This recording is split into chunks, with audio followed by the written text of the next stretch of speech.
episode 15, the Everyday Guy podcast.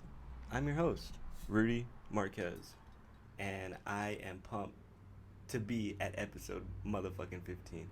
I'm trying to reach like 10 solid hours of content, but it takes time, and it takes a lot of work, and I have a 9 to 5, so I gotta keep my bag, you know what I'm saying? Um, but I am super pumped to bring you this episode.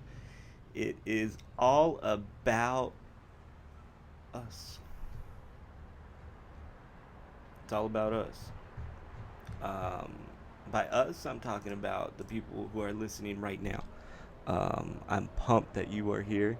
If you're even, giving it your first shot and seeing what the fuck it's about, thank you. I really appreciate that shit. If you do enjoy it, share the shit out of it. That'll help me. Um, and I'll forever be grateful for that. So if you can, share it. But this episode is going to be about my day. And a lot of it's, I'm going to break it down by topic, and then I'm going to have a segment on my day. And I like to be able to talk about anything that kind of happens during my day that I might find funny, entertaining, uh, admirable, um, anything that I find that can change my way of life. I'm going to try to do it.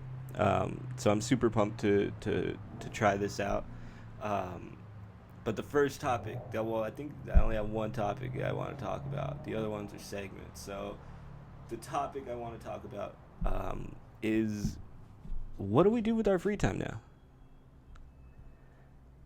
A lot of us are unemployed and stuck at home and not knowing what to do with any free time. Some of us are busy and they don't have to worry about those issues, and that's fucking tight. But um, for other people, it's not that fucking tight, and it's very hard for some.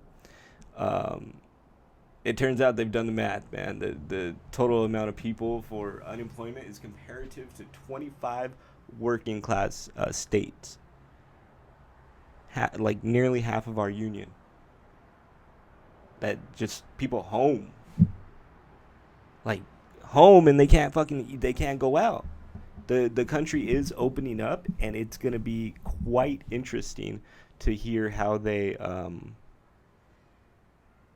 everything pans out. I mean, we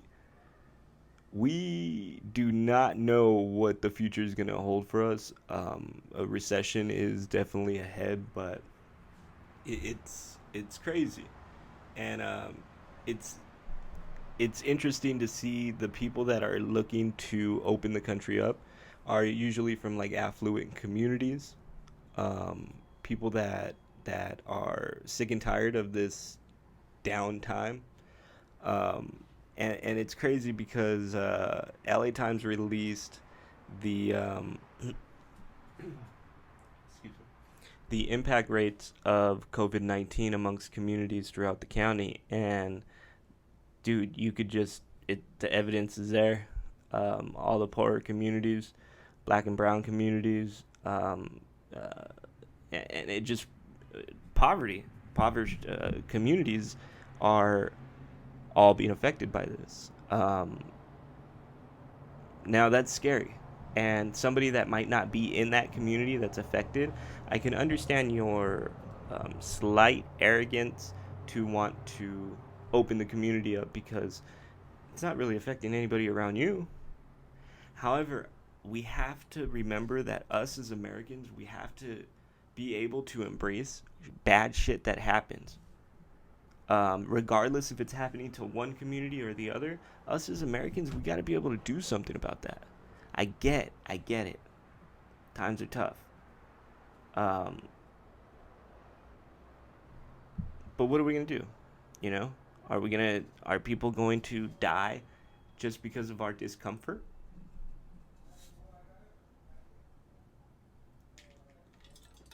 Are people dying from the lockdown? See, we have to ask ourselves these questions. Is it more important to have open boundaries than to have communities that are safe? even though those communities might not be near you. Do you understand that it can migrate? This virus is just the beginning. We are destined for a mutiny of different viruses that are gonna impact our lives. I think a way of life now for me is gonna be wallet, phone, keys, fucking face mask. No bullshit, dude. Um, and I think that's how the way of life everything's gonna be from here on out. And it might even get worse. We might have to wear gloves. We might have to wear like long sleeves and pants and all that shit. Who knows? But that's the thing. Nobody really knows right now, and I think we're gonna be jumping the gun to open the country up.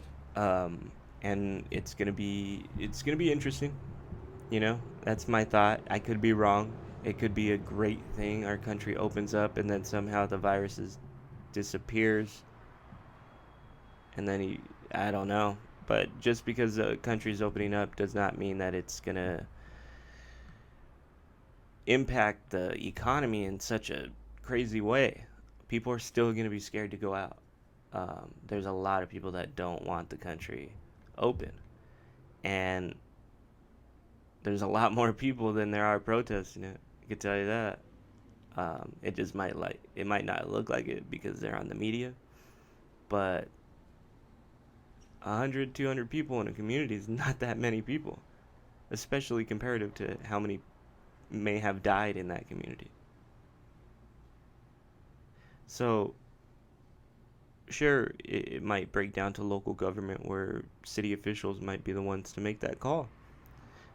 They might break up, counties, and mayors might do it here, and some cities might not.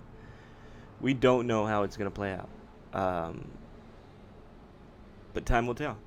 And so my whole point now is, what do we do? What do we do with all this time? We're still here. We're still aging. We're still progressing. We're still growing. We're still improving. We're still adapting. We're still moving forward. Our life is not stopping because of the coronavirus. For me, I think, to be honest, you got to be serious with yourself, man, or women. I just say man because it's like crazy. It's just in my vernacular, and I don't know. Maybe it's a bad thing. Um, but you got to make this time positive. You have to. If you're not, what's the point? Otherwise, why sit in your anger and your frustration? You're just gonna wallow. And when I say make it positive, this is what I mean. Do something that allows you to positively focus your frustrations and worries on something. Just a focus. It allows those frustrations and worries to be channeled into one thing. Um, Everyone has these issues. Every single person, everybody has these issues. I mean, we're all kind of adapting to this new way of life. However, it's not an excuse to ignore the reality and maybe understand that, you're kind of fucked up. You know? Sometimes you gotta call a spade, man. And I've been fucked up. You know? I've been there. And you're not alone in this. We are all here, We are home. We can't be there physically to help. However, we're all going through a lot of different things right now. But you got to do something positive, and otherwise you're gonna, don't sit and drink. That shit is not doing anything positive for you, man. If you're just gonna sit and drink your days away, what are you doing? You're just gonna get fat, and you're gonna smell like beer all the time, dude. Uh, it, I get it. If you want to smoke bud all day long, what are you gonna do? You know? Hey, man, I'm a supporter of cannabis, but I think I'm a supporter in that I think cannabis is a great thing for people, and yeah, that's how I think. But you can't just sit and smoke weed all day, because you ain't gonna do shit. And then vice, that vice is gonna turn into a crutch. And you're gonna be relying on something to keep you up. It's not the way to use your time. Um, vices are look a vice is a practice or behavior or habit generally considered immoral, sinful, criminal, rude, taboo, depraved, or degrading in the associated society. That's from Wikipedia. What? But listen to that. Vice is a practice of behavior or a habit that's considered immoral. Like a habit like smoking, dude. I smoke cigs. That's a bad, horrible habit. My daughters do not know that, and they never will. As hard as I will try to hide it until I quit and gain enough courage to quit. Like, I just don't have the courage. Um, I can't break myself from that mentality. Like, oh, dude, I need it because I'm stressed out. And I don't drink, so it's like, all right, well, I'm not drinking, so at least I'm not doing that, right? But it's still not a good thing. I'm quite aware of that. But it's a vice. That's exactly what it is. I use it as a vice, and I don't let it control my life. Um, I don't have repeated habits where I'm constantly smoking. Um, Especially when I'm working, I don't smoke at all. Like, my mind is just so occupied. And or when I'm with the girls, like, I don't smoke during those weekends. I smoke, maybe have a cig at night when they're asleep. But like, it's easy for me to break those habits if I have to. Now, if you're unable to break those habits, like, you need to fix that shit. Because that vice is turning into a crutch and it's keeping you up. It's false, man. Fake. Don't let it fake you out, dog.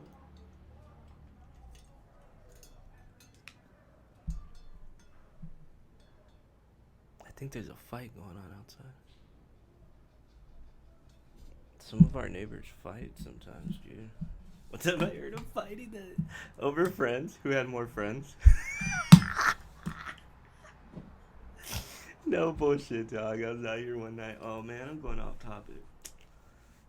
Yeah, I'm going off topic, but fuck it. One time I was out here, dog, and they were fighting about who had more friends and shit.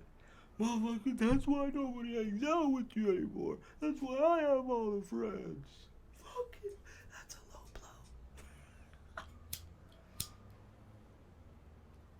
blow. That's a trip, yeah. People have all kinds of shit, man. One time I fought in my apartment. It gets wild sometimes. But I don't do that anymore. I'm a better man. But vices. See my vice? But again, nowhere in that definition of vice does it state that it's a positive thing, man. It's not. A vice is exactly that. It's considered immoral, sinful. It's a blemish to your characteristics. It's a flaw to who you are. But you gotta keep that vice, like, keep it away so you can be productive, dude. And don't let it become a crutch.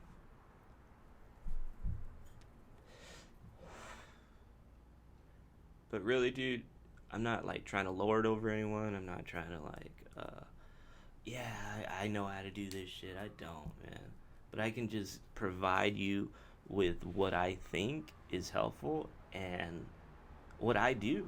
Whether you like it or not, you can just tell me to fuck off, or you might like it. For instance, something that I do for myself, like, of course, the podcast. I enjoy writing episodes. I enjoy putting the work into putting up my decorations and my backdrops and my setting up my computers, getting all the wires set up, plugged in, the external Wi-Fi, the extender out here now. I have like good lighting. The TV's working great. Um, I'm doing it, you know, and this is what I like to do. Aside from doing this, though, haven't been doing this all my life. Obviously, I playing basketball, riding bikes, dude. Any type of bike, preferably with the motor on it. Yeah, dude, I love bikes. Um, I was recently riding my beach cruiser, and god damn, I wanted to ride that thing like a BMX bike. It was like fucking chain was clicking on me as I was trying to kick it with my nephew. My nephew Michael, like he was super pumped, dude, to be on the bike. So we rode around, and he's like, "Can you stand on the seat?" I was like, "Shit." Jumped up there, dude, like the 7-year-old Rudy, man. I used to love that shit, man. Put my feet on the handlebars and try to like steer with my feet on the handlebars. He was loving that shit, man. It was dope to see his face light up. But that's things I like to do. I'm very active with my girls when I have them. I'm like whatever you guys want to do. We're outside, we're riding scooters, skateboards, throwing the ball around, wrestling, and if not, just hanging out. Like that's what I like to do with my girls. You don't always have to be active and physical. You don't have to be working out, although it is proven that the endorphins you work up while you're working out help the serotonin levels in for depression and anxiety and bipolar disorder, and it just overall there's nothing bad that can come from working out. And start off small, dude. Take a walk. I take walks now. I fucking hate running. I take walks. I ride the beach cruiser. I get my heart rate up a little bit. I don't overdo it, but it keeps me going. It's a fun little push. It's better than just taking a nap or fucking eating something. Dude, those things are not healthy. I think if I were to like stop drinking soda, I'd probably shed like another 20 pounds, dude. And I'd be like 150. God damn, that's skinny as fuck, dude. People are gonna beat me up. People are gonna spit on me.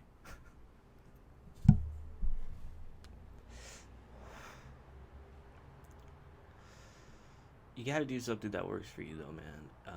If you don't, what's the point? In my next episode, I'm gonna talk about Socrates' quote: "An unexamined life is not worth living." Powerful shit, man. But I don't know. You just gotta do something fucking cool, man. And if you guys are already doing something cool, like let me know. That's pretty dope. Cause I don't know what's out there. Sometimes, maybe you're all doing something cool that I don't even know about. Maybe. Who knows? They're doing some weird shit though. I don't know about the weird shit. But all I'm saying is make your time positive. Make it positive. Don't sulk and sit in your frustrations. Times will get better, but until then, make production out of your time. That's it. I'm done. You know where that's from? That's from Boiler Room. Ben Affleck, man, he fucking kills it with that scene. He gives like a crazy good speech, and then he just goes into at the end. He just goes, "That's it. I'm done." All right, moving on. Segment 1. My day.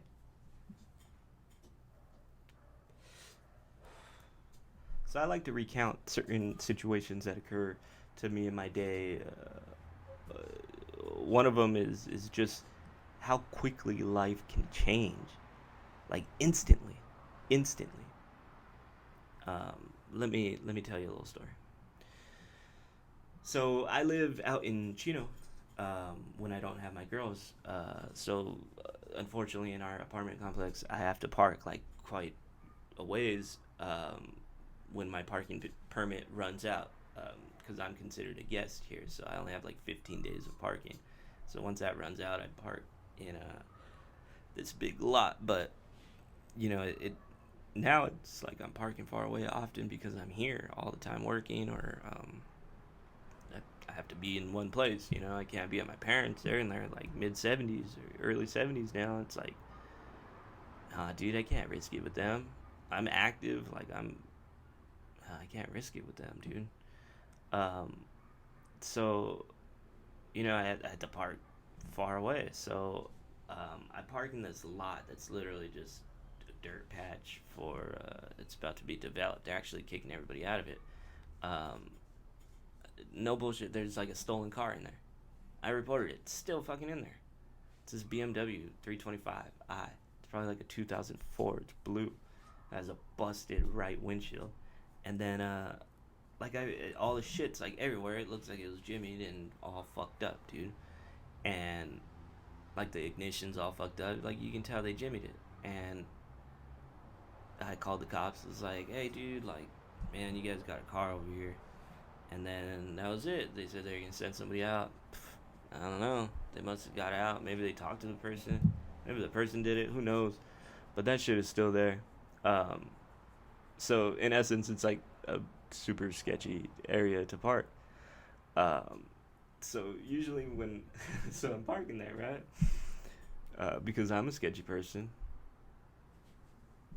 In essence,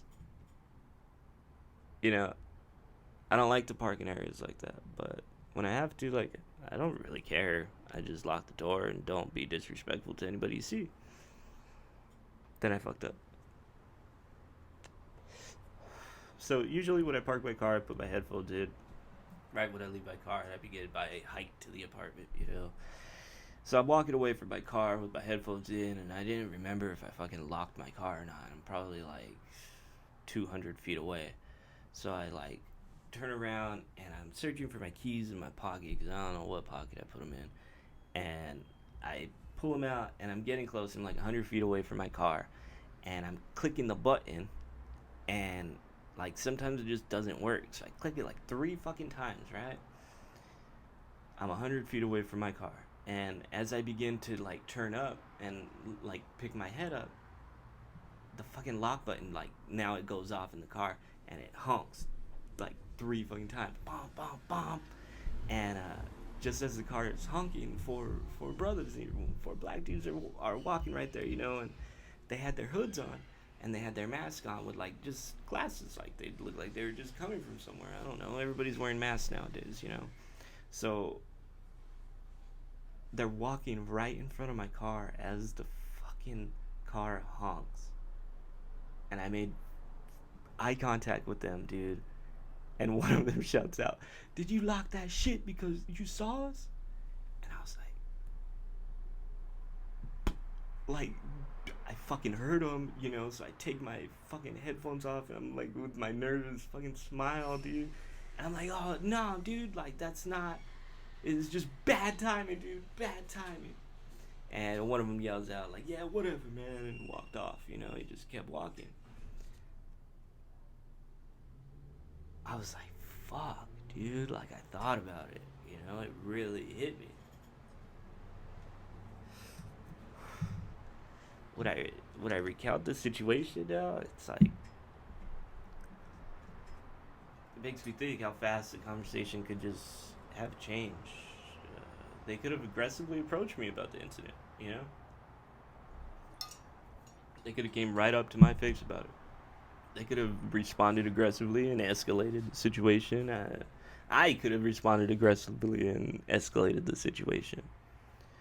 Had I not been on my medication and in the current place I'm in, the very positive and healthy place I'm working towards, I might have not taken the question as a question. I would have taken it as like a threat against my respect.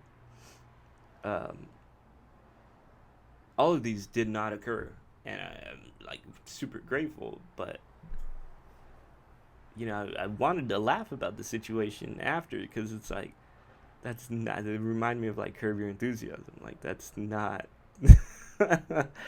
that's it's just a fucking thing that happened, but I did not mean to be like paranoid or afraid of these young black dudes walking by. Like, they're just black dudes walking by. Just because they have a hood on, I'm not gonna judge them or think negative of them. I'm aware of my surroundings at all times. I didn't see these guys. I already clicked it. Man, it was funny if you're looking at it from the outside. Um, but but in all honesty, like these young dudes, I think there's a lot of people that probably would have judged them. Uh, I meant no disrespect, and then shit like that happens all the fucking time, dude. Like mistaken identity kills people, dude. It's no joke. Like, 14-year-old gang member is not a fucking smart person. I'm sorry, they they might be, but the majority are not. You know, I'm not saying give up on every 14-year-old that turns to the gang, but they're making that decision poorly, obviously, and they don't know what they're doing, um, and it sucks, But sometimes these 14-year-olds, they make very, very terrible, terrible decisions, and when a 14-year-old kills the wrong person during a gang initiation, what do we make of this? What does the family of the victims make of this? This shit happens. It happens all the time. You gotta remember to be aware of your surroundings, every single person around you.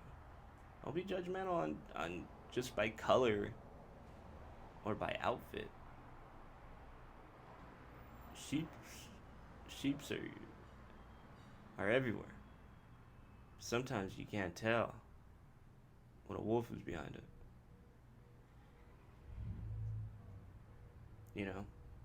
So you got to be aware of your surroundings. You got to be aware of how quickly you move for your wallet or ID or insurance. You got to be aware of how your actions or words might affect the person next to you, whether you're speaking to them or not. Be aware of when and when not to speak. Be aware of agendas from others. You gotta be aware of these things. I got 2 daughters, and I try to impart that knowledge on them constantly. I've been robbed before, dude. I've had a gun pointed to my head before. I'm never making a mistake like that again. I'm always alert. Unfortunately, I have the tendency of being an extremist, so I go to the extreme situations. The worst thing that can happen in this situation, what am I gonna do? How am I going to get out of here? How am I going to help my girls? How am I going to get the person that needs help out? What am I going to do? I got to think quick. Clack. I'm aware, I'm vigilant, especially for my people. I love my people. And I'll do anything for them. And I know they'll do anything for me as well. So I hope somebody takes some good info from that, and I hope y'all like that shit, man. But I want to bring you to segment 2. All right, segment 2 is my life experience time. Growing up not speaking Spanish. I remember the first time I heard somebody tell me that I'm lazy for not speaking Spanish. They told me that shit in Spanish, and I never knew what they said until like years later. But I remember the first time I heard somebody say that I'm not Mexican because I do not speak Spanish. I remember the first time I heard somebody say that I am a disgrace to Mexican people for not speaking Spanish. I remember the first time I heard someone say that my parents are not Mexicans because they did not teach me Spanish. Some people are fucking assholes. As an FYI, it's not always the white folk. Most of that was set by Hispanic, Mexican descent people. And it's crazy, it always makes me think of the divides amongst individual races is rampant. Like it's in every race. There's a divide in the black community between skin tones. Some people even judge off skin tone alone. I remember reading about the brown bag rules, and they would basically say if you were darker than a brown paper bag, you were considered a black African American. And some African Americans took that into their community and used it to almost create a divide between lighter skinned African Americans and darker skinned African Americans. Um, I mean, all that says in the skin tone is where your ancestors were from, like which part of Africa or wherever you might have originated from. A lot of that's strictly by just where you were from. You might have been in a higher elevation, closer to the sun, and that makes you darker. There's people in what, Argentina, that are as light skinned as can be, and they are fluent Spanish. You do not have to be brown to speak Spanish. I didn't know that for a long time. Um, unfortunately, in the Mexican community, there's notorious for having animosity. Like, some Mexicans are have animosity toward, modern day immigrants from Mexico. They feel that one or the other gives one or the other a bad name. You know, you hear the term paisas a lot. Those fucking paisas. Um, what is a paisa? You know, I've I don't care to ever learn that term.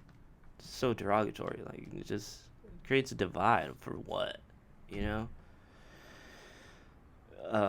And it's not just in the black and brown community. Like, white folks, man, they don't associate or care to associate or understand some redneck or some white trash trailer park trash person. If you're a privileged white person that has a company, you don't care to associate with lower class people within your own race often. Um, so there's a divide in the Asian community as well. I'm not too involved or knowledgeable with the Asian community, so I'm not gonna speak out of my ass. I'm sure there's divides of different regions. I had an Armenian friend, and she explained the cultural differences between Armenians from Armenia and Iranian Armenians, and one feels that they feel poorly about each other. Um, Southern Italians don't really coincide with Northern Italians. Irish and English have been hating each other for years. My point is, sometimes we mess up our own communities. Um, for me, when I was younger, I often associated being Mexican with a bad thing. Almost like it was negative to be Mexican in Whittier. Um, why I think I've developed a goddamn, what are those terms called? Like some type of insecurity about my heritage when I was younger.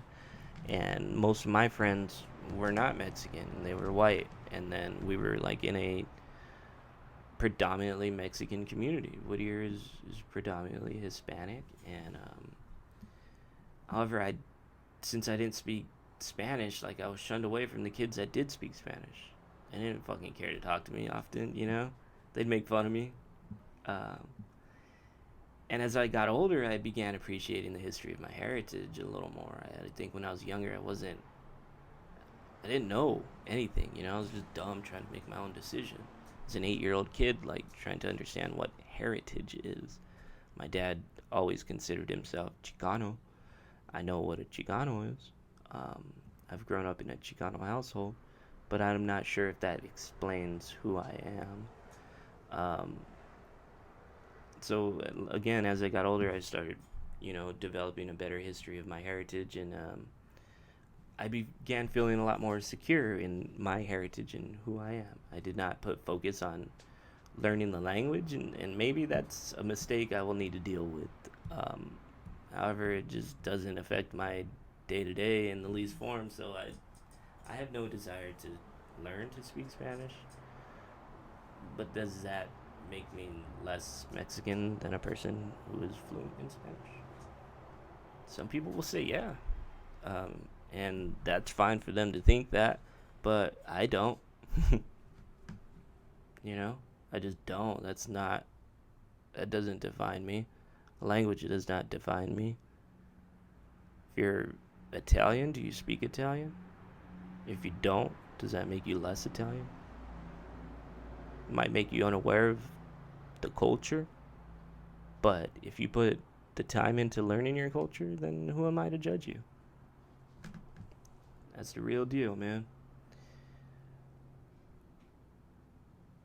I know who I am. I'm a Mexican American man who is trying to progress his family physically and emotionally, financially, and I want the best for what my family and my legacy, what I want to leave for my kids. Um, Whether you believe I'm less than a person or not for speaking Spanish or not speaking Spanish, like I don't believe that I need to be ex- um, excluded from the Mexican heritage. Just don't judge me. Stay in your lane, and I won't judge you. Speaking Spanish is an awesome skill and trait, though. It is, but it's not a license to make judgments on people who do not speak Spanish. I don't make judgments on people that don't speak English. I understand it. I understand that some families are here and they were here, you know, not too long ago, so they have not adapted to the American culture community. And oftentimes we find that within races we create comfortable communities. So brown will be with brown, and then black will be with black, and white will be with white. And now we're starting to see an intermix of it, so we're losing views on who's legal and illegal. We just don't know anymore, and you can't make judgment on somebody simply off language. Shouldn't make judgment on anybody, but if you are, fucking language, that's a horrible decision, I think. Um, so if you're one of those types of people that believe that, like, I'm sorry, and if you disagree with me, I hope that you can provide some answers and facts as to how uh, learning a language of a community would make me more a part of that community than had I not learned that language. If you can, you know, answer that for me, be glad to listen. Other than that, peace be to all the Rudies.